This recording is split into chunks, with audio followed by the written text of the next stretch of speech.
Baik, sambil menunggu teman-teman yang lain ya, Bapak Ibu sekalian, apakah suara saya bisa didengar? Mohon konfirmasinya. Apakah suara saya bisa didengar, Bapak Ibu sekalian?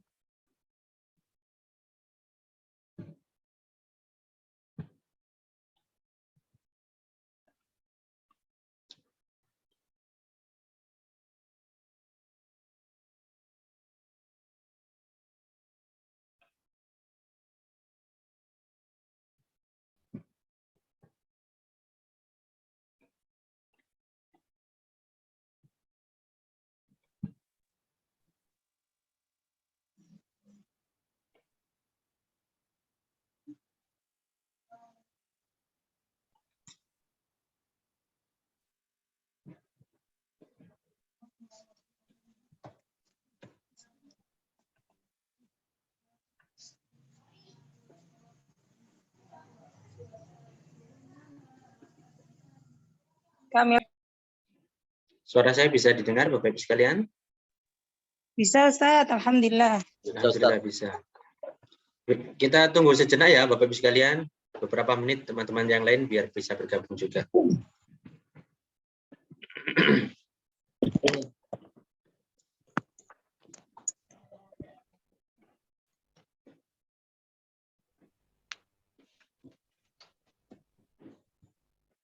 Bawang palak langsung ambil untuk bawahnya.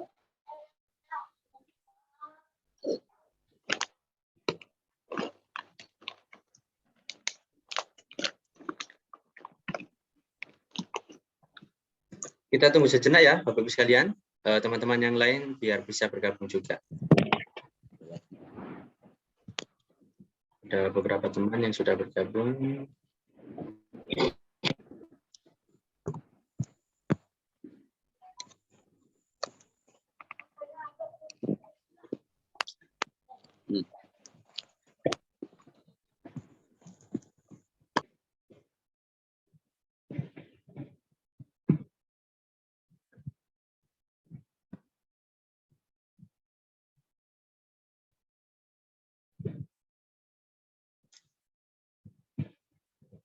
Baik, kita mulai ya, Bapak Ibu sekalian. Assalamualaikum warahmatullahi wabarakatuh. Waalaikumsalam warahmatullahi wabarakatuh. Bismillah, alhamdulillah, wassalatu wassalamu ala rasulillah, wa la hawla wa la quwwata illa billah. Ahlan wa sahlan. Bapak Ibu sekalian, selamat datang kembali di kelas Akademi Al-Mawahib, di kelas baca kitab.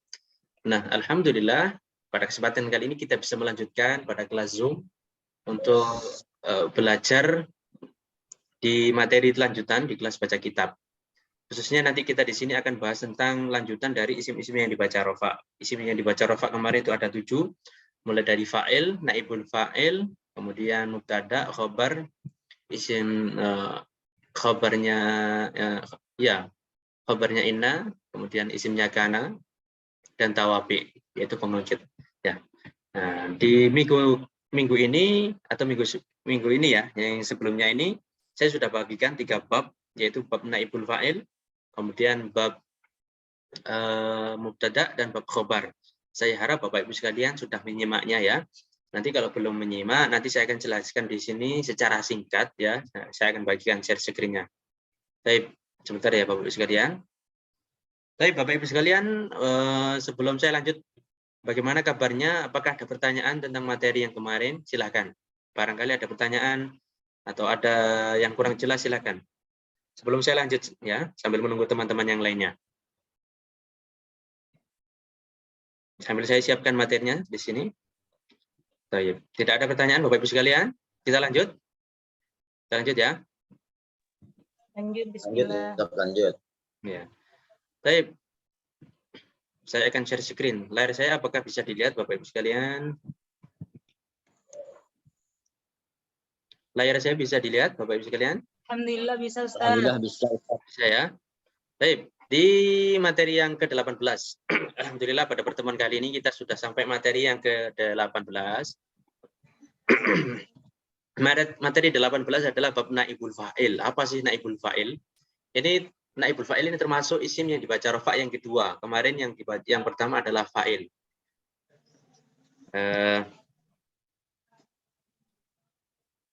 Naibul fa'il ya. Naibul fa'il adalah isim yang dibaca rafa. Jadi kita kemarin sudah bahas tentang tanda-tanda rafa. Ya, kita sudah bahas tentang pembagian i'rab dan tanda-tanda i'rab. I'rab itu ada 4, rafa, nasab, jar, dan jazm. Nah, kita juga sudah bahas tanda-tanda i'rab ya, mulai dari rafa, nasab, jar kita sudah bahas. Di sini kita akan bahas tentang isim-isim yang dibaca rafa itu apa saja. Saya sudah jelaskan, tapi di sini saya akan jelaskan secara singkat ya. Naibul fa'il itu apa? Naibul fa'il itu adalah secara umum ya, adalah bentuk kalimat pasif. Jadi kalau fa'il itu aktif, kalimat aktif, kalau naibul fa'il itu yang pasif ya. Jadi kalau fa'il itu pelaku, kalau naibul fa'il itu yang pasif, pelaku tapi pasif seperti itu kan. Secara istilah gramatika adalah isim yang nasab kemudian dibaca rafa karena menggantikan fa'il yang tidak disebutkan bersama fi'il tersebut. Ya. Ini sudah saya jelaskan. Kalau untuk lebih jelasnya Bapak Ibu sekalian bisa menyimak videonya. Di sana saya sudah sangat menjelaskan sangat detail ya. Kita di sini tidak akan menjelaskan panjang lebar karena untuk mempersingkat waktu ya Bapak Ibu sekalian. Terus naibul fa'il pun ada rumusnya Bapak Ibu sekalian ya. Naibul fa'il itu ada rumusnya. Agar suatu lafadz itu dikatakan naibul fa'il ternyata itu ada rumusnya. Kalau fi'il ya. Kalau fa'il itu kalimat aktif kan. Nah, kalimat aktif itu bentuk fi'ilnya adalah mabni ma'lum namanya. Ya, mabni ma'lum itu bentuk dasar, bentuk fi'il mudhari' atau fi'il madhi yang bentuk dasar. Nah, tapi kalau naibul fa'il fi'ilnya itu namanya mabni majhul ya. Nah, mabni majhul itu rumusnya seperti apa? Rumus naibul fa'il ya, rumus naibul fa'il kalau fi'ilnya berupa fi'il madhi itu di dhammah awalnya dan di kasrah sebelum akhirnya. Ini untuk rumus agar kita bisa menyebut atau bisa mendapatkan naibul fa'il, yaitu fi'ilnya kita rubah. Rubahnya bagaimana? Kalau dia fi'ilnya fi'il madhi, maka perubahannya adalah di dhammah awalnya dan di kasrah sebelum akhirnya. Contohnya, kutiba nusiro. Dari kata kataba dan nasoro. Kataba itu artinya telah menulis. Kalau nasoro itu telah menolong. Ketika kita ingin menjadikan pasif, ya. Kalau kataba telah menulis, kita akan mencari pelaku penulisan. Kataba telah menulis, siapa Zaidun Zaid? Zaid telah menulis. Tapi kalau kita rubah menjadi kutiba, itu pelakunya tidak diketahui, alias menjadi pasif. Kutiba, ditulis. Siapa yang menulis? Tidak ada yang tahu. Sebenarnya ada beberapa alasan ya kenapa pelaku itu dibuang. Cuma di sini kita tidak akan jelaskan. Kutiba itu artinya telah ditulis, kalau nusiro itu telah ditolong. Ini saya harap bisa difahami. Nanti kalau kurang paham silakan bertanya atau silakan menonton video materinya. Itu kalau fi'il madhi. Fi'il mudhari' rumusnya seperti apa? Kalau fi'il mudhari' itu di dhammah awalnya dan di fathah sebelum akhir. Contohnya yuktabu yunsoru. Kalau dari kata yaktubu, ketika kita ingin menjadikan naibul fa'il atau kita ingin mencari naibul fa'il, maka dari kata yaktubu menjadi yuktabu. Awalnya di dhammah, sebelum akhirnya di fathah. Yungsoru dari kata yang suruh. Yungsoru awalnya di dhammah, sebelum akhirnya di fathah. Ya. Nah, pembagiannya sama dengan fa'il, hukum-hukumnya pun sama dengan fa'il ya. Jadi nanti silakan kembali ke bab fa'il, di sana ada hukum-hukumnya, yaitu fa'il harus berupa atau naibul fa'il harus berupa isim, kemudian fi'il itu harus ditunggalkan dan lain sebagainya. silakan nanti kembali ke bab fa'il. Pembagiannya juga sama dengan fa'il ada dua, ada naibul fa'il yang dhahir, ada naibul fa'il yang mudmar. Nah, ini untuk yang dhahir contohnya duriba zaidun. Duriba ini dia fi'il mabni majhul bahasanya. Ya, barangkali Bapak Ibu yang sudah pernah belajar pasti tidak asing dengan istilah ini. Duriba, ketika bentuk fi'ilnya seperti ini, maka zaidun adalah menjadi naibul fa'il. Dia bukan menjadi fa'il. Kita tahu, kita sudah paham kan di bab sebelumnya, fa'il itu adalah isim yang dibaca rofa yang jatuh setelah fi'il. Nah, di sini ada fi'il. Berarti zaidun dia dibaca rofa. Tanda rofanya apa? Doma. Kenapa doma? Karena isim mufrad. Berarti zaidun fa'il. Bukan. Zaidun di situ adalah naibul fa'il. Kenapa kok naibul fa'il? Karena duriba adalah bentuknya sesuai dengan rumus naibul fa'il, yaitu di doma awalnya dan di kasroh sebelum akhirnya. Yudrobu di doma awalnya dan di fathah sebelum akhirnya. Untuk fi'il mudhari'. Duriba fi'il madhi, yudrobu fi'il mudhari'. Ya. Zaidani juga naibul fa'il, i'rabnya rofa tanda rofa. Untuk naibul fa'il mudmar yaitu sama dengan fa'il, cuma di sini diganti harokatnya. Jadi misalnya dari kata dorobtu menjadi duribtu. Kalau dorobtu itu saya memukul, kalau duribtu saya dipukul. Kalau dorobna kami memukul, kalau duribna kami dipukul, dan seterusnya ya. Jadi di sini juga sudah ada semuanya, nanti silakan simak. Tapi di sini apakah ada pertanyaan Bapak Ibu sekalian untuk membersihkan waktu juga kita ya, nanti tidak terlalu lama biar tidak capek tentang materi naibul fa'il, silakan. Atau ada koreksi, silakan Bapak Ibu sekalian. Silakan. Barangkali ada koreksi atau pertanyaan, silakan. Sebelum saya lanjut.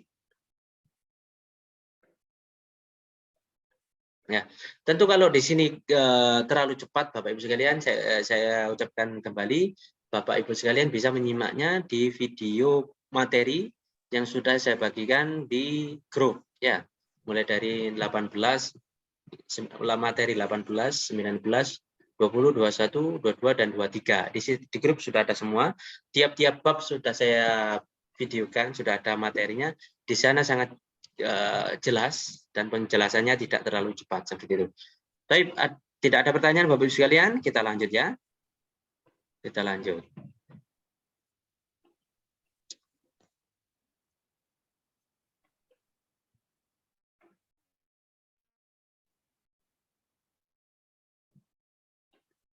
Materi 19.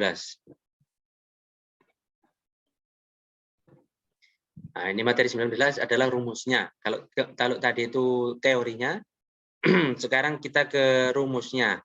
Ya, kita penting mengetahui teorinya atau materinya atau dasarnya, baru kita masuk ke rumusnya. Seperti itu ya Bapak Ibu sekalian. Dengan rumusnya fa'il ya, X adalah termasuk S. Ya, Y-nya aja yang berubah. Kalau Y adalah naibul fa'il. Ya, contohnya kita ke contoh. Duriba zaidani. Duriba. Kita sudah tahu duriba itu adalah fi'il, ya, fi'il madhi mabni fathah, seperti itu aja. Kalau untuk menganalisisnya, duriba adalah fi'il madhi mabni majhul atau mabni fathah juga bisa. Az-zaidani, karena duriba adalah bentuknya adalah sesuai dengan rumus naibul fa'il atau mabni majhul, maka zaidani adalah naibul fa'il. Ya, jadi rumus untuk menganalisis adalah tulis dulu lafadznya, kemudian tentukan jabatan atau posisinya. Di sini Az-Zaidani posisinya apa? Atau jabatannya apa? Oh, dia posisinya sebagai naibul fa'il, ya, atau jabatannya sebagai naibul fa'il. Maka kalau naibul fa'il i'rabnya rafa. Baru setelah kita menentukan jabatannya, kita tentukan i'rabnya. Naibul fa'il itu i'rabnya rafa. Berarti i'rabnya adalah rafa. Setelah kita menentukan i'rabnya, kita tentukan tanda i'rabnya, tanda rafa'nya. Karena dia rafa, tanda rafa'nya adalah alif. Nah, kenapa alif kita sebutkan? Kenapa kok dia ditandai dengan alif? Karena termasuk isim musanna. Dan isim musanna kalau dual ditandai dengan rafa, tanda rafa'nya alif karena termasuk isim musanna. Al-muslimuna adalah naibul fa'il, i'rabnya rafa, tanda rafa'nya wahu ya. Ini untuk yang mudmar, ini hampir sama dengan rumusnya fa'il ya. Cuma di sini kalau di bab fa'il itu adalah fa'il, maka di sini adalah naibul fa'il ya. Adalah dhamir mabni dhamma. Adalah dhamma, mabninya adalah mabni dhamma karena harokat terakhirnya adalah dhamma. Mahalnya rafa karena dia mabni, dia tidak pakai istilah i'rab tapi mahal. Ya, mahal sudah saya jelaskan di bab sebelumnya juga. Kalau Bapak belum jelas, Bapak masih bingung, silakan ditonton materinya atau bisa melihat rekaman Zoom pada pekan yang lalu. Karena menjadi naibul fa'il, ya. Al-muslimuna nusiru. Nah, di sini mana adalah wawu jama' adalah dhamir. mabni sukun karena dia harokatnya sukun, mabninya mabni sukun, mahalnya rofa. Kenapa? Karena menjadi naibul fa'il. Durib mahalnya rofa karena menjadi naibul fa'il. Ini pola ya Bapak Ibu sekalian. Bapak Ibu sekalian bisa menirukan sesuai ini ya. Jadi Bapak Ibu sekalian bisa mencari di Al-Qur'an atau di hadis lafaz-lafaz yang kemungkinan di situ ada naibul fa'il, silakan ditulis, kemudian silakan tulis sesuai dengan analisis ini, dengan pola ini. Saya jamin kalau Bapak Ibu sekalian mau merangkum satu hari, cari 10 contoh di Al-Quran, kemudian ditulis sesuai rumus, Bapak Ibu sekalian nanti akan punya pola yang baku ya dalam menganalisis. Kalau sudah hafal polanya, sudah punya pola dan hafal, maka Bapak Ibu sekalian nanti tidak usah menggunakan rumus ini, sudah bisa. Ya, seperti itu. Itu rumusnya. Baik, Bapak Ibu sekalian, apakah ada yang ditanyakan? Kita lanjut. Silakan. Apakah ada pertanyaan atau koreksi?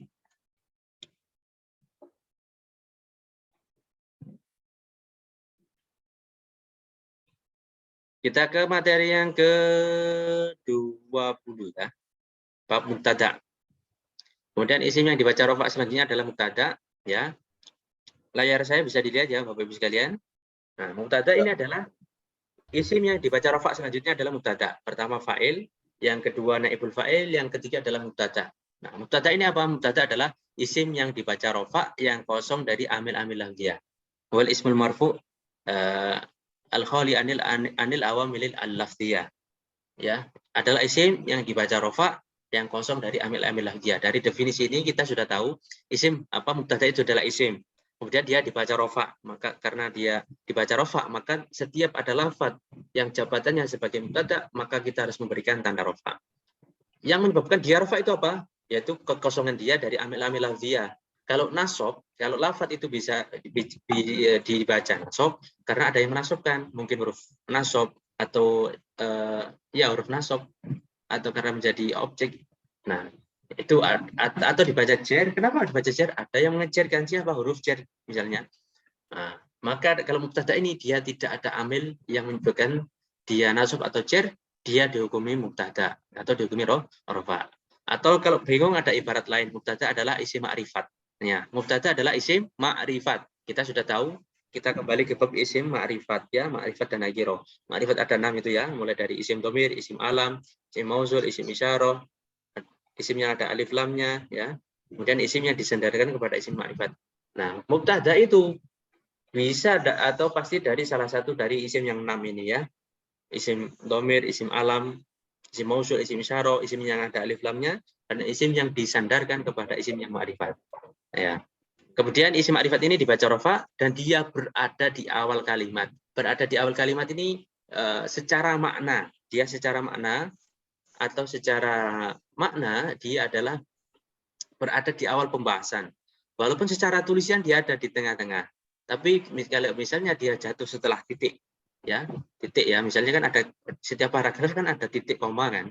Nah setiap ada titik, nah setiap titik kan awal pembahasan. Nah walaupun dia di tengah-tengah paragraf, tapi kalau dia di awal pembahasan, maka dia dinamakan mubtada. Mubtada ada dua, zahir dan mudmar. Zahir itu seperti apa? Zahir seperti Zaidun qaimun. Az-Zaidani qaimani, az-Zaiduna qaimun. Maka lafaz yang biru ini ya, yang berwarna biru ini adalah mubtada. Kenapa kok mubtada? Dia Zaidun, pertama dia isim. Kenapa isim? Ada tanwin. Kemudian dia dibaca rofa. Kok bisa? Iya, tanda rofanya apa? Doma. Kenapa doma? Karena isim mufrad. Isim dibaca rofa yang isim ma'rifat ya. Dia isim ma'rifat. Kok tahu Zaidun isim ma'rifat? Iya, Zaidun isim ma'rifat karena dia termasuk apa Bapak Ibu sekalian? Termasuk apa Bapak Ibu? Nama Ustadz. Termasuk Nama orang. Nama orang. Betul sekali. Dia termasuk nama orang. Dia isim ma'rifat. Kemudian dia dibaca rofa dan dia berada di awal kalimat, maka Zaidun adalah mubtada.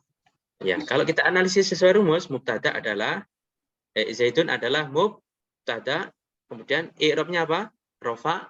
Tanda rofanya apa? Doma. Kenapa doma? Karena termasuk isim mufrad. Qaimun adalah khobarnya. Kemudian az-Zaidani. Az-Zaidani dia isim. Kok tahu isim? Ada apanya Bapak Ibu sekalian? Ada alif lamnya. Dia isim ma'rifat. Ma'rifatnya kenapa? Termasuk yang mana? Nama orang. Ada alif lam. Ada alif lamnya bisa ya. Dia isim ma'rifat dan dibaca rofa. Kok tahu dia dibaca rofa? Tanda Wow. rafa'nya apa? Tanda Wow, rafa'nya apa? jamak. Tanda rafa'nya mana? Alif. Waw dan nun. Tanda Alif, rafa'nya Tan. adalah alif. Alif. Alif. Azaidani ya, yang bukan azaiduna, azaidani. Tanda rafa'nya adalah alif. Kenapa alif, Bapak Ibu sekalian? Isim musana. Sana Karena isim masuk isim sana. nah, jadi atau imani khobarnya azaituna juga begitu. Azaituna adalah isim ma'rifat. Termasuk yang mana? Termasuk yang mana? Isim yang ada alif lamnya. Kemudian i'rabnya rafa. Tanda rafa'nya apa Bapak Ibu sekalian? Tanda rafa'nya adalah waw. Kenapa kok wawu? Kenapa kok wawu? Karena termasuk Isim apa? Jawa mudzakkar salim. Amat Muntakar Sama Salim. mudzakkar salim. Betul sekali. Nah, maka ketika ada isim ma'rifat yang dibaca rofa dan berada di awal kalimat, maka itu adalah apa Bapak Ibu sekalian? Mubtada. Mubtada. Betul sekali. Itu yang zahir ya. Jadi yang Zaidun, Zaidani, Zaiduna ini adalah yang mubtada. Sekarang yang mudmar itu ada dhamir ana, nahnu, anta, anti, antuma, antum, antuna, huwa, ya, huma.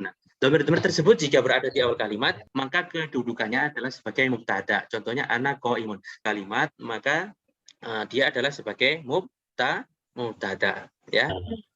Nah, bagaimana menganalisisnya? Menganalisisnya ada di materi yang ke-21. Baik. Di sini apakah ada pertanyaan Bapak Ibu sekalian sebelum saya lanjut atau ada Saya koreksi? Pak Ustaz. Silakan. Saya Pak Ustaz. Mau Silakan. tanya Pak Ustaz. Silakan. Kalau misalkan ada kalimat yang di kitab nih, pernah menemukan dan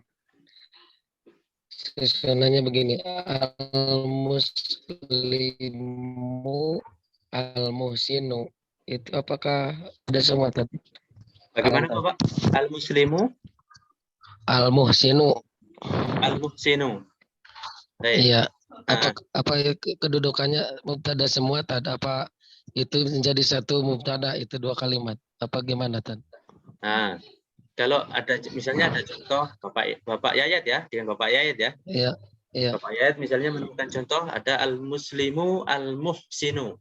Muslim yang baik. Al-muslimu al-muhsinu. Nah, apakah kedudukannya dia sebagai mubtada? Kalau kita analisis ya, kita coba analisisnya sekalian satu persatu. Ya. Maka al-muslimu dia isim atau bukan? Isim Tan. Isim, dia ma'rifat. Ma'rifatnya Ma'rifat. kenapa?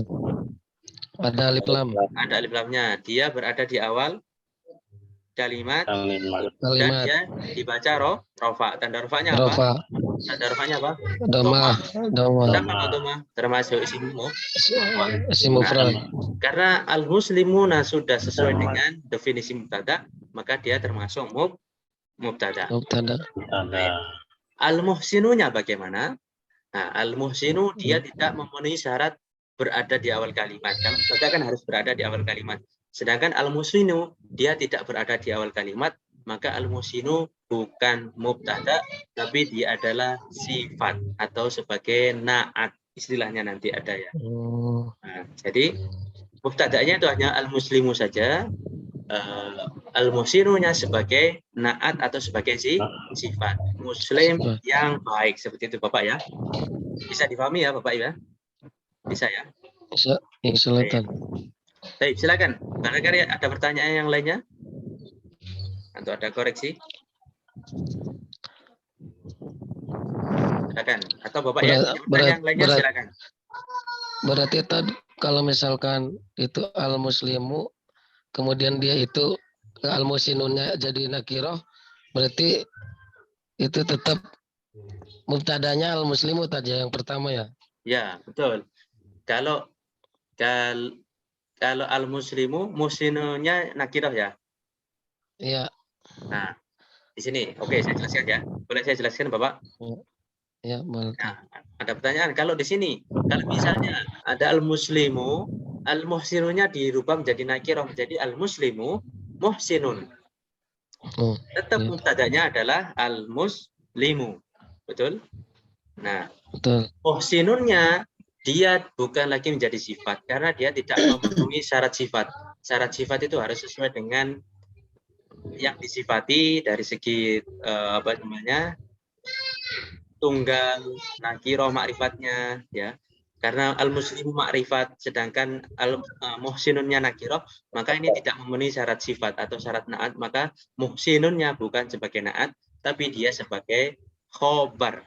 Ya, dia sebagai khobarnya siapa? Khobarnya al-muslimu. Nah, al-muslimu muhsinun. Seorang muslim adalah muhsinun yang berbuat baik, seperti itu. Sebagai Berarti artinya juga beda ya, Tan? beda. Nah, secara bahasa, secara pemahaman ada perbedaannya, ya. Kalau al-muslimu, jadi perbedaannya di sini, Bapak. Kalau al-muslimu al-muslimu al-muhsinu, dia belum termasuk kalam, ya. Dia termasuk kalam, bukan termasuk kalam. Karena kenapa? Karena belum mufid.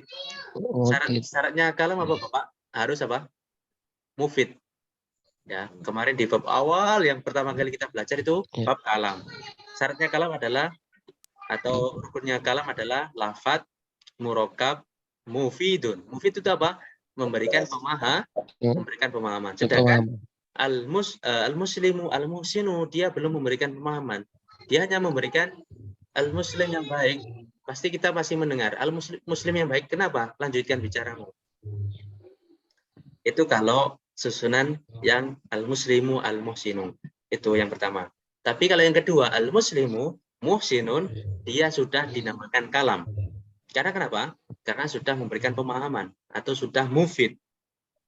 Kenapa kok bisa? Iya, karena kalau kita ngomong al-muslimu muhsinun, seorang muslim itu baik loh itu.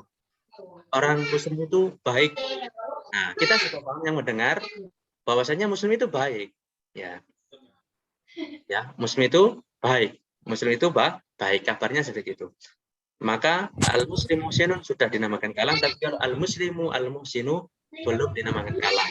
Ya, walaupun sama-sama dua lafaz. Karena yang pertama al-muslimu, muslim yang baik, pasti itu kan masih koma kan ya, pasti butuh khobar, butuh penjelasan. Muslim yang baik itu yang bagaimana? Muslim yang baik itu apakah yang bersedekah atau yang tidak menyakiti orang lain atau yang bagaimana? Tapi kalau kita ngomong al-muslimu muhsinun, muslim itu baik, itu sudah ada kabar. Bisa difahami Bapak? Saya. Insyaallah, Tan. Terima kasih, Tan. Afwan, sama-sama. Kita lanjut ya Bapak ya. Kita lanjut ke bab khobar ya. Bab khobar, saya kira analisis itu nanti kita di bab kita samakan saja di bab khobar nanti. Baik ya. Materi yang ke-22 bab khobar. Jim, mau tahu namanya apa nih? Apa? Ini? Baik. 10 menit lagi kita akan berganti di sesi yang kedua ya Bapak Ibu sekalian ya.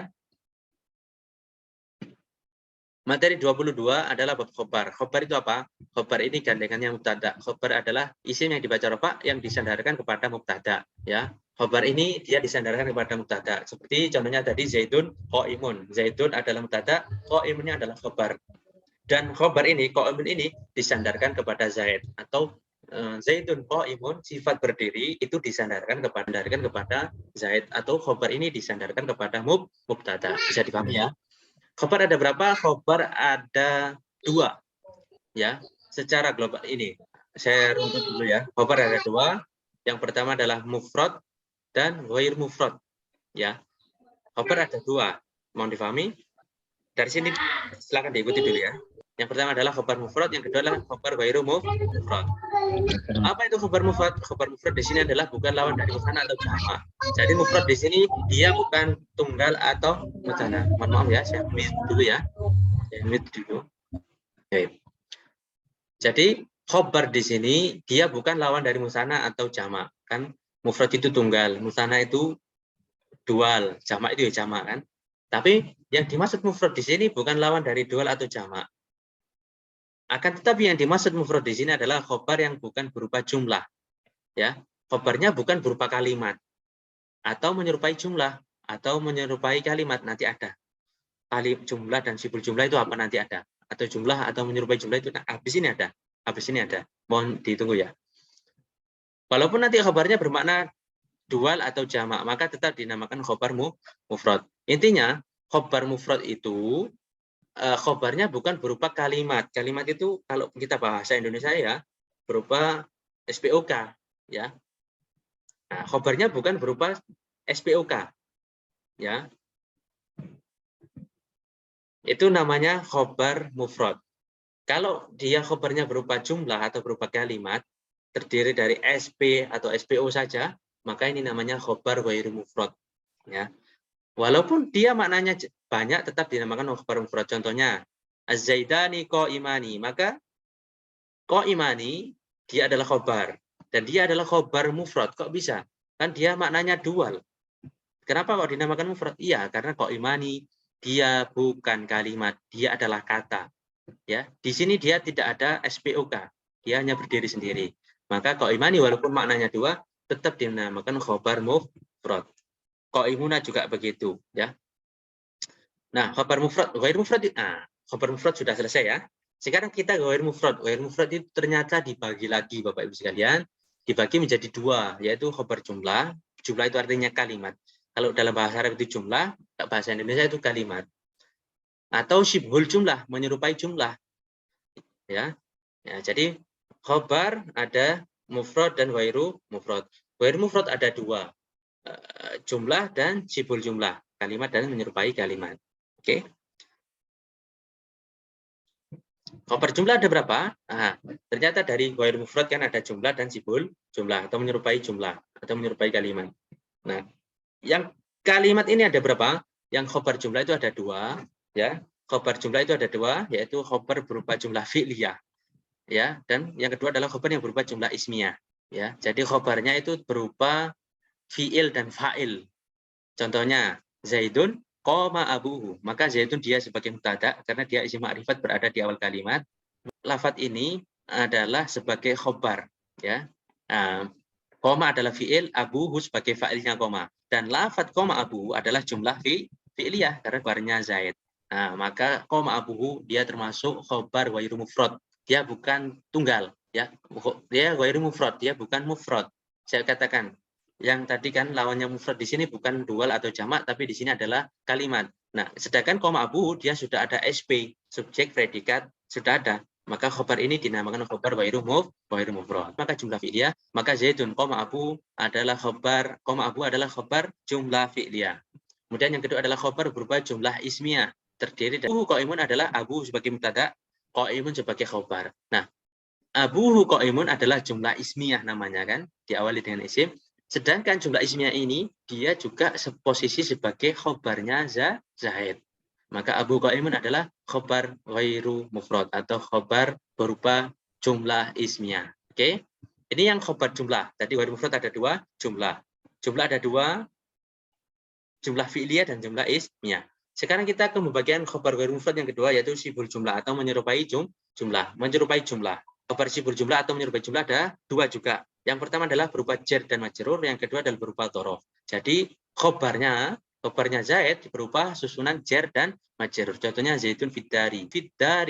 Fiddari adalah jar dan majrur. Ya, majrur ini, adari ini namanya majrur. Adalah khobar ghairu mufrad berupa jar dan majrur. Kemudian yang kedua adalah dhorof. Ya, dhorof. Maka Zaidun indaka dia sebagai khobarnya Zaid. Maka khobar indaka dia bukan khobar mufrad tapi khobar ghairu mufrad syibhul jumlah dhorof. Seperti itu ya. Baik, apakah ada pertanyaan Bapak Ibu sekalian? Di sini ada pertanyaan mungkin. Arti Zaid ayah berdiri di bahasa Indonesia apa? Zaid ayah berdiri. Oh, yang Zaidun qoma abuhu. Oke, ada pertanyaan dari Bapak Aryadi. Arti Zaid ayah berdiri di bahasa Indonesia apa? Oh, seperti ini. Mungkin contoh yang ini ya Bapak ya. Iya, Pak. Zaidun qoma abuhu. Betul? Contoh yang ini Bapak. Zaidun qoma abuhu. Artinya adalah Zaid qoma abuhu. Ayahnya berdiri. Jadi mungkin kita ingin menentukan Zaid yang mana yang akan kita beri makanan misalnya. Di situ ada, ternyata di kelas tersebut ada banyak Zaid. Nah, ada 5 orang Zaid, semuanya bernama Zaid. Tapi ada pembeda. Zaid yang akan kita beri adalah Zaid yang ayahnya berdiri di pintu misalnya. maka yang kita akan beri adalah Zaid yang ayahnya berdiri. Zaidun qoma abuhu. Zaidun qoma telah berdiri, abu ayahnya siapa? Ayahnya Zaid. Jadi yang akan kita beri adalah Zaid yang ayahnya sedang berdiri, yang telah berdiri, bukan yang tidur, bukan yang duduk. Ya, paham ya Bapak ya? Bisa dipahami ya? Paham. Baik. Ada pertanyaan lainnya? 1 menit lagi kita pindah ke sesi yang kedua ya. Link ada di grup. Bagaimana Bapak? Bagaimana Bapak? Ada pertanyaan lainnya? Silakan.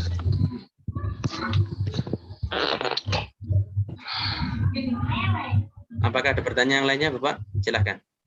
Bisa dipahami ya tadi ya? Bisa dipahami ya? Bisa. Baik.